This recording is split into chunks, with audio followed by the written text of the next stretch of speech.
Things you were never meant to know about. Out in the universe, they were horrified. They said, "Oh my God, the kids have found the matches." We are being engaged as a planet and as a species by other beings. The biggest secret in the history of our world is about to be revealed. Rocket scientist John Parsons, better known in occult circles as Jack Parsons, was born.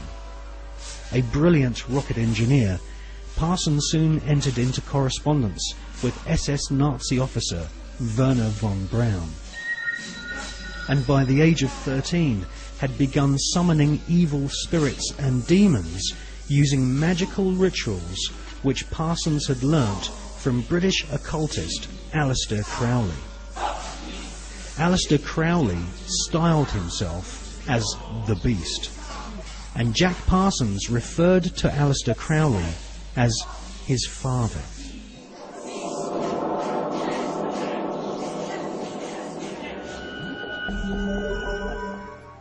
Jack Parsons revered the English Satanist Aleister Crowley, and eventually became the leader of one of Crowley's secret cults called the OTO.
I want to talk to you about the Iraq War today. I spoke about the Iraq War yesterday and focused on strategy, our national security strategy. 5 years ago, the Iraq War began, and on this 5th anniversary, we honor the brave men and women who are serving this nation in Iraq, Afghanistan, and around the world. And we pay tribute to their sacrifices. After 4 known failures, the Soviet Union has succeeded in putting an observation craft on the moon, a step deemed necessary before a manned landing. The U.S. expects to land a surveyor package within 4 months. America's target date for a man on the moon is 1969 or 70. The Russians have never publicized a date. The Western world had their first word of the successful probe from an English source, the Jodrell Bank Observatory near Manchester. Here, with the world's largest antenna, they recorded pictures sent out by Lunar 9.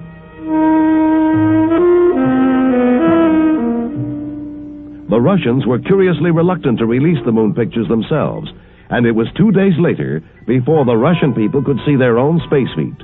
Later, they said that the craft had stopped transmitting, but British scientists were still receiving signals. It was the same Soviet story of shrouding their space research in secrecy. The pictures show that the soil is rough-textured and sponge-like with little dust, ideal for landing a manned spacecraft. With equal parts of moon and the spaceship called Eagle. We heard the voice of Commander Armstrong directing the landing. "Forward, forward," he said. Then the newsman we all knew, Walter Cronkite, exclaimed, "Man on the moon!" For a split second we were silent.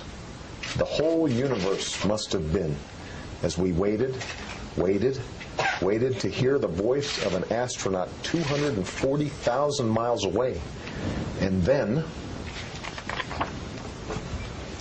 "Houston, Tranquility Base here," Commander Armstrong said. "The Eagle has landed."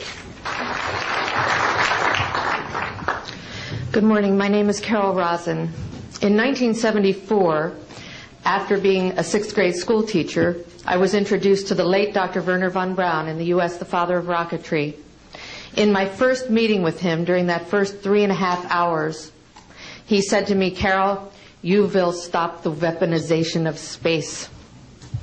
And I said, teachers don't stop until June. He said, "No, you have to understand. This is February, and we have to prevent the weaponization of space because there is a lie being told to everyone that the weaponization of space is now first being based upon the evil empire, the Russians. There are many enemies," he said, "against whom we're going to build this space-based weapon system. The first of whom was the Russians, which was existing at that time. Then there would be terrorists. Then there would be third world countries. Now we call them rogue nations or nations of concern. Then there would be asteroids." And then he would repeat to me over and over, "And the last card, the last card, the last card would be the extraterrestrial threat." Wernher von Braun, an enigmatic figure of the 20th century. To some, he is a trailblazer, a visionary, a genius. To others, an unscrupulous opportunist, prepared to make a pact with the devil if it suits his purpose.